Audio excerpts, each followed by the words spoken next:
What's up, folks? This is Justin Garcia, also known as Master Chim, and I'm joined by a very, very special guest, Mr. Ivor Cummins of the Fat Emperor podcast. Ivor, welcome to the Pressure Master podcast. Great to be here, Justin. Great stuff. So I'm very glad that I was able to convince you. I even had to bring up during my email exchange with you the fact that my grandfather is Irish from County Kerry. So I hope that participated in sealing the deal of you coming here and joining me. No, I would have anyway. Just my email's out of control, so I could only imagine. But I do appreciate you taking the time. I know you're busy as of late, for reasons that, caused me to try to track you down and invite you on in the first place. So you are somebody who has put forth a perspective on the information surrounding the pandemic that is unique in two ways, I would say. Number one, it's the first, and I say that, maybe at this point I'm biased because I'm such a fan of what you've put out, but it's unbiased, it's logical, and it's also consistent.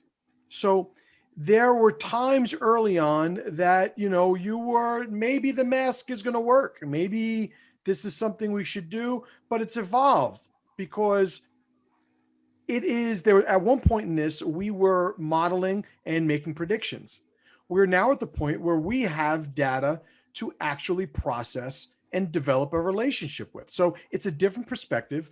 And your perspective in the information you put out has evolved along with that. So it's one of the things that attracted me to, your perspective and the information you were putting out. So let's start off by establishing, who you are, because there is the sort of fallacy of, if you don't have the right credential, if you don't have the right approval from the right organization, we shouldn't be listening to you, So why is it that people, qualification-wise, should be listening to you and what you have to say about the information in the first place?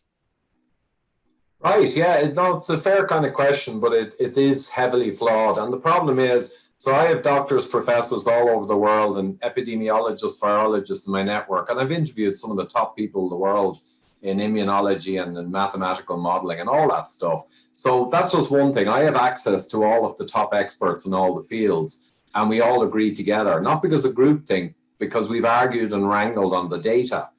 So that doesn't really apply for that reason. And the other reason is that a lot of these people say we shouldn't have medical doctors so engaged with policy on these kinds of problems. A lot of doctors tell me that because we need people who are integrators, who can integrate, I'm a biochemical engineer, but integrate the biochemistry, the virology, which can be researched, the epidemiology, and the immunology as well. Immunology is complex, but if you research many papers, you can put together stuff and integrate it with modeling and mathematics and logic and problem solving. So I was a master technologist, basically an expert problem solver leading large teams across the world in complex multi-factor problems. And they include all the stats, all of the autopsy, electron microscopy, the logic, the hypothesis for against diagrams, the Kepner-Trago logical analysis. And to be honest, all of my experience and expertise for decades in the corporate sector, it all is just perfect for putting together this kind of a challenge that's got so many different aspects. So I'm actually perfectly placed, especially when I have access to the top leaders in the actual fields of virology and immunology as well. So we can put together a whole picture from a logical standpoint, what's actually happening and what's the best path forward. So yeah, I hear that argument, but the people making it are just so naive. They just don't grasp. I think you're being nice by saying naive, but it is, I'm sure a subset of them are naive. The thing is, I think at this point, I'm a layman, when it comes to science. I do consider myself to have a firm grasp on logic. And when arguments are presented the way that you've presented them, it's easy for somebody who is logical to follow the arguments without the sort of pull of any of the biases that tend to make people emotional and drag them out of the logical process. with you, I agree that your experience and the approach to the information has presented in a way that has never really, sacrificed the forest for the trees, so to speak. And the big picture is ultimately what we're all going to have to build a relationship with. And so many people that are, maybe even with the best of intent, putting out, information that's persuading and influencing policy, they are so specialized, they are so in the weeds, so to speak, that even when pressed, some of them will say, well, I'm a scientist, I don't know what to tell you about these what do we do with society questions. That's not my area of expertise. But especially here in America, which is one of the reasons why I wanted you on, we Americans, we fall in love with personalities. And that's why we're asking actors, should we wear masks? We're asking sports stars, should we be locked down? It's like all of this, we just want our celebrities that we fall in love with. And so I'm trying to make America fall in love with you, Ivor. I hope you're okay with that. Because you're the guy where this is. So let me get to another, before we get into some of the stats and your, the valuable stuff. Why are you doing this? All right. You're very, very qualified. And that, I think is beyond, discussion at this point, your qualifications, but your drive for doing it. Why is that? Right. Yeah, I have a burning drive, and it started only in April, because at the end of March, I looked at the Chinese data and I could see what the impact would be and what the shape of the curve would be approximately. And I thought they're overreacting, but whatever, I'm busy. And then by April, when they wouldn't take out the lockdowns, which was a no-brainer in Ireland and in Europe, and then I realized there was something gone badly wrong here, I began to research more and more and interview epidemiologists and other people and do the research. But really, I got more and more driven. And why did I get more and more driven? Because, like, I have 5 children, I'm focused on the next generation. That's one of my biggest drivers. And what I'm seeing in the last several months getting worse and worse is our whole society, our culture, our traditions, our freedoms, everything is getting dismantled and ruined and vandalized, and not based on science. Because we know the published papers show from the data, like you said, that lockdowns have very little effect and they just ruin society. So it's not based on science. So they're ruining everything for the future. They're talking about health passports and tracking. I mean, that's the future for my 5 children. I want them to be able to live in a free, healthy world like we all did. Right. And now everything's getting changed based on a bad flu-like illness that we always got through before. Even if sadly there are people who suffer and who die, that's nature. But they want to ruin everything. Right. It's driving me. So that's the children. And the other thing is truth and science. So I've always had the glitch since I was my first job when I was 30 years ago. I got in trouble for upholding the technical facts on complex issues when management wanted them to be a certain way. They might have wanted to blame the operators rather than admit that they installed the wrong equipment. Right. I wouldn't agree with that, so I got in trouble. And I've never changed. The technical truth to me is sacred. You can bend the truth a little, and we all manipulate. I was a people manager, and there's stuff, but the technical truth should not be. And this thing has utterly destroyed the technical truth on every aspect for 6 months. It's driving me crazy. Right. So let's get into it. The first thing that people were, because during this process, so many people have been just inundated with these models and facts and terminology that they've never been exposed to. One thing is distribution curves and how the Gompertz curve represents how COVID has passed through certain areas, certain countries, but how a lot of that is not just, subjected to or relegated to the borders of a country. There's also climate differences and sort of latitudinal, correlations between different countries and how these curves and the timeline of them experiencing this can correlate. Can you just, again, for the layman, explain how the weather affects how people get it and take it from there? Yeah, absolutely. No, you're right. There's huge seasonal and environmental and geographical effects on when the virus triggers. So, just to keep it simple, in Europe, we're northern temperate, a certain region where for flu-like illnesses, we always have the winter or spring rise and then fall off. And that's what we've seen with this SARS-CoV-2. North America is very similar in the Northeast regions, particularly. And we saw New York and all, sadly, we saw a big rise and a fall, just like Europe. Now, Brazil and Peru, with the same virus coming into the population in November 2019, we know that in Brazil and Europe from the sewage samples. Guess what happened? They rose up mortality in April, May, June, not up and down in March, April, or February, March, April. They're rising in a big hump and they're still going on. Completely different. And that's because they're a different region. And the south of the USA is actually more like Brazil, Mexico, Peru.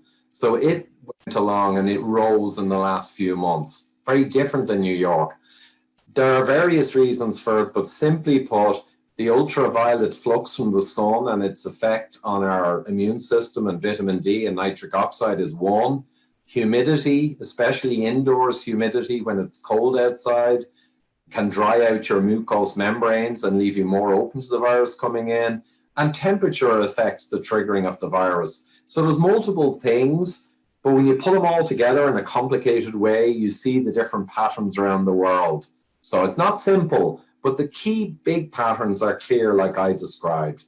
Israel now is a bit more like Peru, and it got a little bump earlier on. They thought it was gone, but the real rise has been in the last month or two. Wow. So this is the way the virus acts, and this is the way influenza acts. Absolutely. And so now for a lot of people, and again, you know, the layman who has just been exposed to this whole world of epidemiology, I didn't even know how to pronounce that properly until about March, right? I'm a veteran of it now, but all these people that are exposed to this, they're hearing from the televisions, well, it's because we did all this stuff. You're welcome. We saved you. We saved all your... But there's a correlation between the distribution around the world in countries, and it is completely exclusive of whether or not they had lockdown measures. So can you touch on that, please? Yeah, absolutely, Justin. So basically, there's multiple published papers now that show exactly what you said. So the mad modelers, I call them, they were out by a factor of 10 or 12, which is enormous. They were way too high in what would happen, and we know that. And their modeling was based on crazy stuff. The biggest models in the world from London that drove us into lockdowns, they were based on 6 infected people out of 680 people on 6 flights out of Wuhan, China in February. That's it. That's published. That's a fact. So they were mad wrong.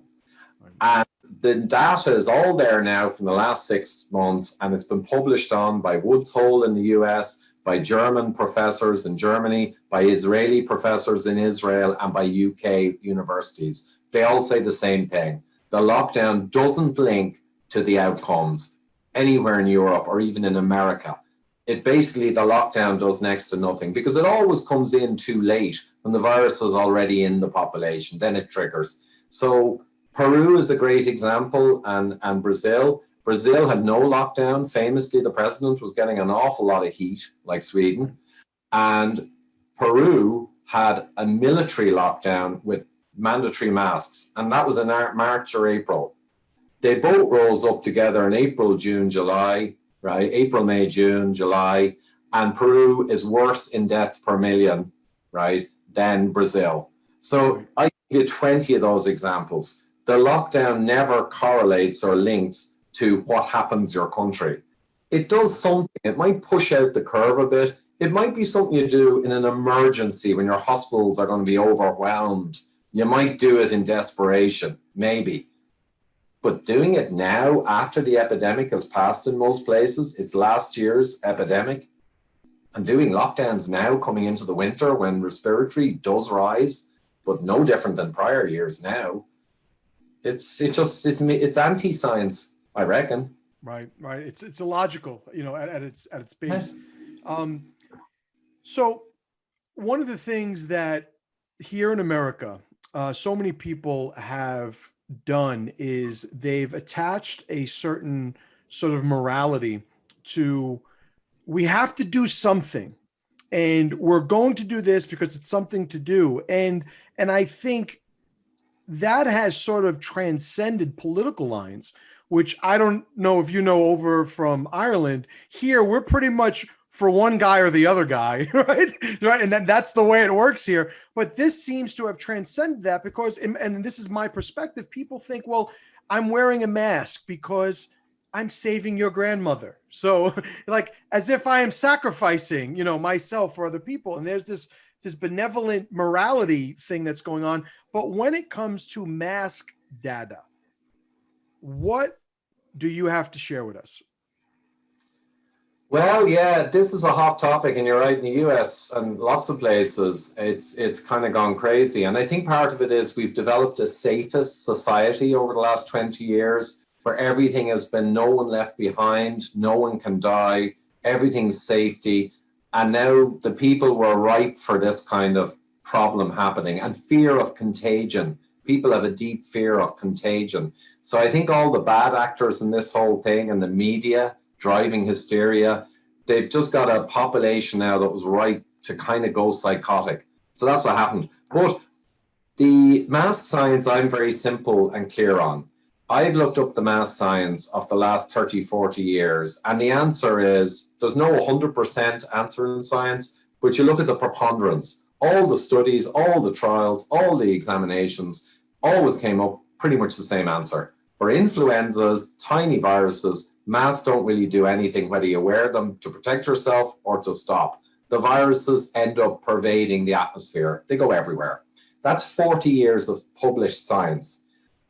Against that is a few weeks of rapidly thrown out papers published in June 2020 that said, oh yeah, we think they'll work. So it's a very simple thing. Why would you put a few weeks of weak scientific papers against 40 years of steady science? And the answer is you can't. You shouldn't. But if you say this, that masks maybe are not effective, people get all offended because of what you said, the emotion. But humans want to protect the grandmother. They want to protect the older generation and people who are immunocompromised. Of course we do. But I hold a higher standard. I say you still have to follow science. Otherwise, you're just doing silly things because you mean well. That's not right as policy. And the last thing, Justin, in the middle of the summer with the epidemic long over in Europe, all the countries brought in mandated masks with fines, even prison sentences threatened. So not only was there no science, but they didn't even just ask us, and most people would have done it. They had to bring it in immediately with iron in the glove and laws. So why was that? Why was that? Right. And it's again, it has permeated the identity of so many people to the point where people can no longer maintain an open mind enough to receive new information.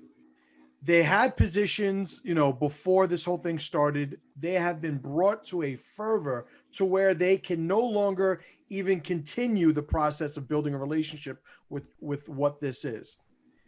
Explain for me if you can, because one of the things that I loved about, the stuff that you were putting out was you did a great job of curating the data and studies to answer all the questions that everybody was having. And it was like all in one spot, right?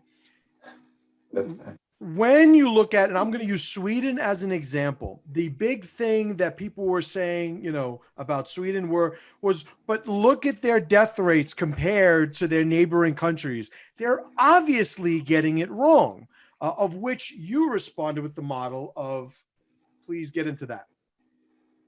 Yeah, Sweden is crucial, Justin, no doubt about it. The people who say things like that, sadly, I won't say they're idiots, but you could almost say they're simpletons, right? Because they're so simplistic. They're like babies. I was a master technologist, a corporate problem solver with complex multi-factor issues, right? Okay, big deal. I was top of my field. So to me, that's just a joke, because there's 16 reasons for Sweden being worse than its neighbors. And that was published a few weeks ago. 16 reasons why Sweden was worse than the Nordics by a scientific team. Now, I know most of them, but it's published. The top one is prior season severity. Yes. So the big thing that decides how hard a country gets hit, nothing to do with lockdowns or measures. It's how soft were their prior seasons, where more elderly and comorbid and susceptible people kind of built up, sadly. And when SARS-CoV-2 came along, it was a tough virus, like a really bad flu. And it cut a swathe through the population in countries that had prior soft respiratory seasons. And that's exactly what happened in Sweden, and the UK, and the US as well, and many other countries. But we have around 9 or 10 countries that got very little hit, and guess what? They had normal prior seasons, so they just got a normal response. And that's the biggest factor, but there's around 12 more. And it's to do with your dark-skinned, indigenous people who are low vitamin D, who following the winter have poor immune system functionality. You've got the health of your aged, not the health of your whole people, but particularly the health of your aged. Like Japan has nearly no death rates with huge infection rates. Right. Why? Because their aged people are the healthiest aged on the planet. They're unbelievable. So I won't go on, but Sweden has demonstrated the opposite of what people are saying. It's demonstrated that lockdown or no lockdown is not the factor. It's all the other stuff I mentioned and more. Right. That's it. Proven it. It's done.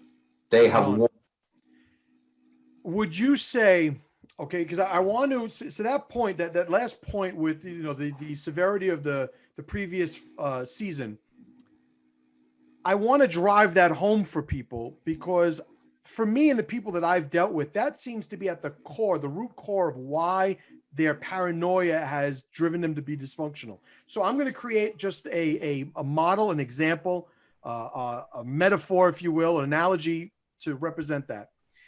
If country A has 100 people die every winter due to respiratory illnesses, the average is 100 people die in this country A.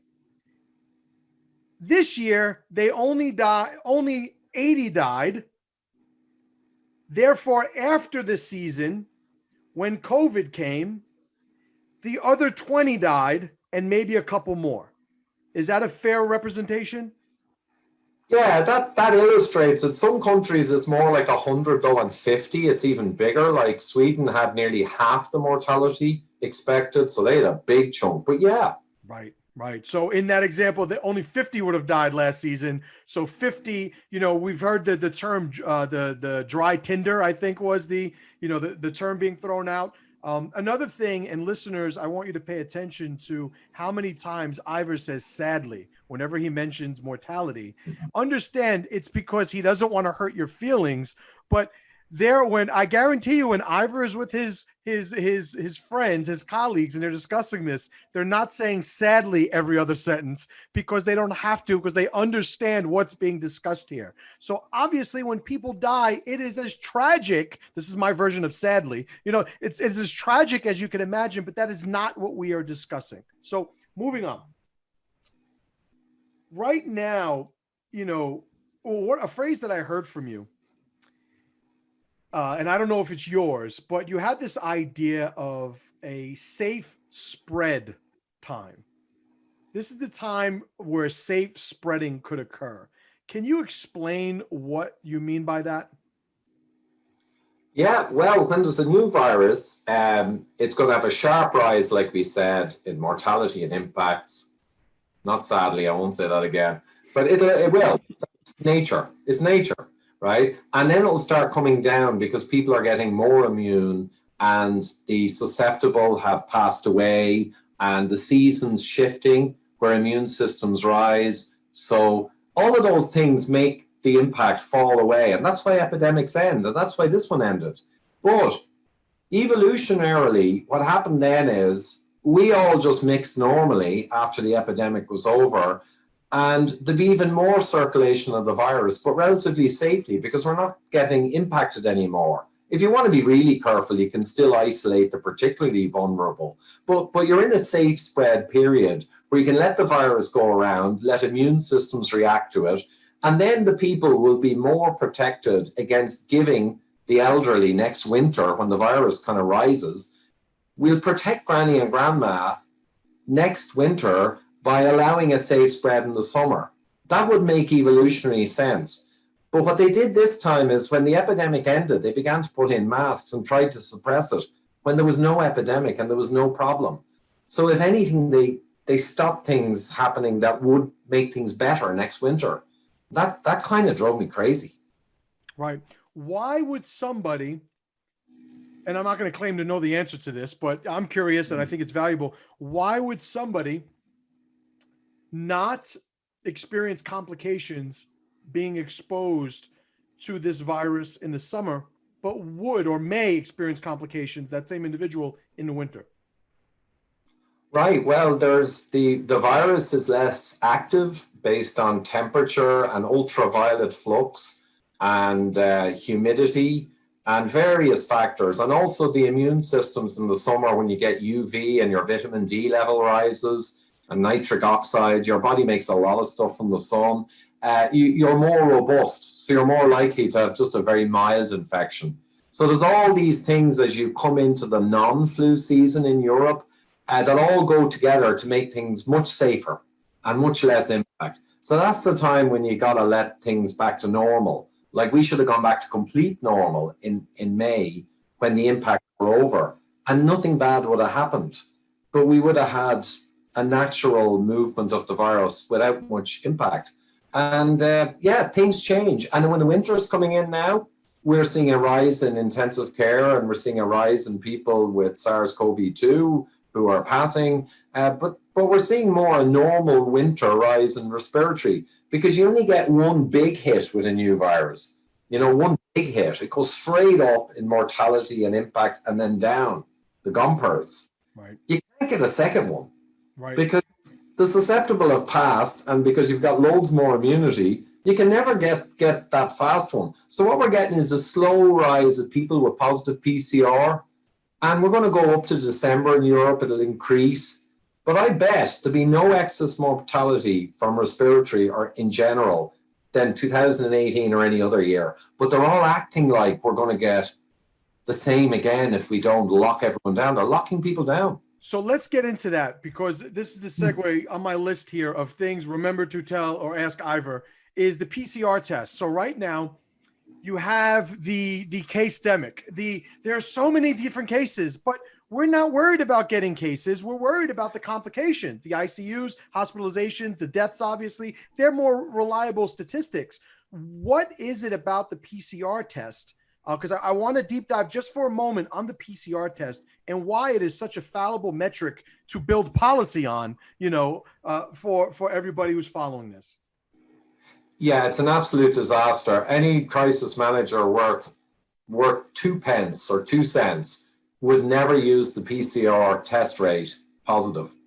And the big reason is that if you're at relatively low rates, I mean, if you're in the middle of an epidemic and 1 in 3 is getting infected and sick, then the false positives coming from the test don't really matter because there's only around 0.5 or maybe 1 in 100 of the tests give a false positive. If you have 30% of people coming back positive, then whether it's 31 or 29 doesn't matter. But if you only have 1 or 2% positive because your first wave is gone and now you're endemic, you're not seeing much, then like half of the positives you get could be just false. It's just part of the test. That's crazy. And another chunk of them, the test only looks for a fragment from the virus. It doesn't look for a real virus, just a piece of it. So you can have people who had an infection a month ago, didn't even have symptoms, batted it off, but there's still viral fragments left in their tissue. And you get a positive that means nothing. And then you got people who have a tiny amount of virus that are already getting over it and they're not transmitting, and you get a positive, but those people don't matter. And then you've got a small number of the positives are people with symptoms and have lots of virus and might transmit. That's the small number of your positives you want to look at. They don't. They want to look at all of them. It's false. It's a stupid metric. But I think they're addicted to hysteria now, and the cases and all the positives give them the hysteria that they're addicted to and give them the fuel to lock down and take measures and save us. But they should be using ICU and ICU for respiratory versus 2018, 2017. Because it doesn't matter what the ICU is. If it's similar than prior years, you should not be doing a single thing different than prior years. And everyone's excited to that. So where that's concerned, you know, let me just clear up this PCR thing. So for the people listening, because this is something that I've had to break down to individuals repeatedly. If a test, I'm not even going to put this on the PCR. If a test has, let's just say, a 1%, you know, fallibility, like a 1%, it's wrong 1% of the time. If you do 1 million tests, that means 10,000 are going to be wrong statistically. So if you go from do 1 million tests and it goes from 2,000 to 8,000, it's still less than the 10,000. It still falls in the realm of the fallibility of the test itself. Does that make, is that good? Absolutely. And I use the same thing. You're exactly right. Ireland began to do around 10,000 tests a day, which means you might get 50 to 100 false positives. But the rate they were getting of positives overall was like 100 or 140. So like you say, most of them, just by the limits of the tests that we know, could be just false. It's just junk data. And the other thing is that it's 99.5% maybe most laboratory tests. So that's whatever, 50 in 10,000 tests false. But that's in a laboratory setting that's clean and no contamination. But when you're doing those tests with swabs out in the field with nurses, and they're even training non-medical people to do them, you're going to get way more false positives because of contamination. So the figures are going to get worse. So in England last week, there was a news item where they reused old swabs, around 20 swabs, and it got leaked. So that's going to happen. So you can only use ICU rates and the rate of rise and see, is this much bigger than prior years? And the key thing is, everyone needs to think, in a real epidemic, the rate of increase in ICU goes like that. In a case-demic like we have, the rate is like this. Right. So it's really the difference between vertical, real epidemic, nearly horizontal case-demic, slowly going up. Right. And yet they want to lock down like it's an epidemic, but it's like this. Right. And the logic of it is, like, just to add, so in the beginning, there's a correlation between cases and complications because it's new. But to say that we should be just as paranoid because these positives are going up, you would also have to say then that the virus is less dangerous, because as the numbers are going up and the hospitalizations are remaining stagnant, so it's like, pick your poison. Either you know, it doesn't work, or it's not dangerous, or like, so it's, again, it is not logical for people to place the same emphasis on PCR positives that would have been placed on them at the inception of this entire fiasco. It is a different set of you know, circumstances right now, right? Absolutely. And the only problem is, and we won't get into conspiracy, but they are hell-bent on keeping this crisis alive. Now, you can put in whatever reasons you think, and we won't talk about it. Don't get me started, Ivor. I have written on my thing, don't get into that with Ivor, because I'm wasting your time, right? Yeah. So, well, I mean, I have a simple answer. There's no conspiracy as far as I'm concerned. The World Health Organization has driven hysteria for 6 months, but that's obvious and in our faces. So it's not a conspiracy. The World Economic Forum, WEF or forum.org, super wealthy and corporate people, huge international organization, they have published all summer. They are so excited and say that to miss this opportunity of Corona, it's such an opportunity for the Great Reset and reshaping the world. economically and everything, and with tracking and tracing. They've openly said it, and they are influencing the governments and push. So there's all of this real stuff that is influencing, but it's not a conspiracy because they're telling us. Right. So, you know, and to button that topic up, you know, when people ask me, you know, why, you know, I share your hashtag all the time. Why are they doing this? You know, well, one of the things that I respond when people share that kind of sentiment with me is, why wouldn't they? This is the perfect opportunity, by the way. Like this is how you get whatever you want, through fear. I'm a copywriter, right? A professional copywriter. I wear many hats. One of them is I know how to be persuasive through writing.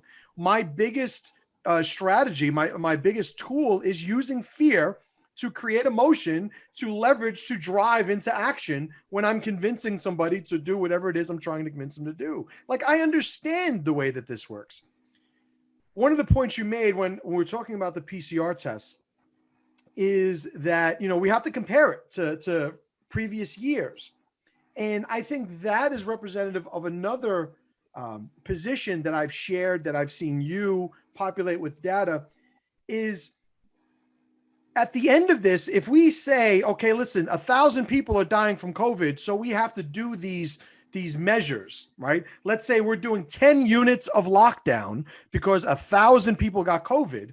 Well, when 70 people or 700 people died of flu, did we do 7 units of lockdown, right? Did we do, you know, when 3,000, did we do 3 units? No, not at all. So there is another lens that we could put on this where it's bullshit, where it's inconsistent, right? So can you speak on how this now compares to what we've already coexisted with, you know, since the dawn of man? Yeah, there's no connection whatsoever with the past in science, rationality, logic, or anything. In Europe, we have around 30% more excess deaths in the respiratory season this year than in 2018. 30% more. And we know from all the published analyses that lockdown didn't move the needle. So it's 30% worse than 18. We did mega lockdowns, destroyed Europe's economies, destroyed our freedoms, caused incredible amounts of cancer excess deaths because all the medical systems stopped screening and treating. Suicides, depression, enormous catastrophe. And in 18, we did nothing. That's right. It was 30% less, but we did not 100% less. There's no logic here. It's insane. I don't know what to say. Like, we never did this before, and there was a good reason, because 40 years of published science and epidemic guidelines, including the WHO November 2019 guidelines, no quarantines, no lockdowns, in their own guidelines in 19. And then in February or March, someone somewhere, or lots of people, got the bright idea, let's copy China and lock everything down based on ridiculous modeling. And once they started it, they couldn't stop. I mean, the whole system is addicted now to staring at every single sickness or mortality and being a hair trigger to lock down more, lock down more. It's lockdown mania. Right, right. And mania. And again, it's like this, like, why wouldn't they do this? We were all sold originally on, and this is globally, flatten the curve. We had to flatten the curve. We had to flatten the curve because if too many people got this in the beginning, it would overrun the hospital system. So let's just put everybody on pause, allow the hospital system to keep pace with this, and then we can get back to normal. This is why so many rational, logical people like you and I were like, all right, it kind of makes sense, you know. But now what I've seen in, you know, my business, I live in Pennsylvania. My business is still in New York City in the Bronx.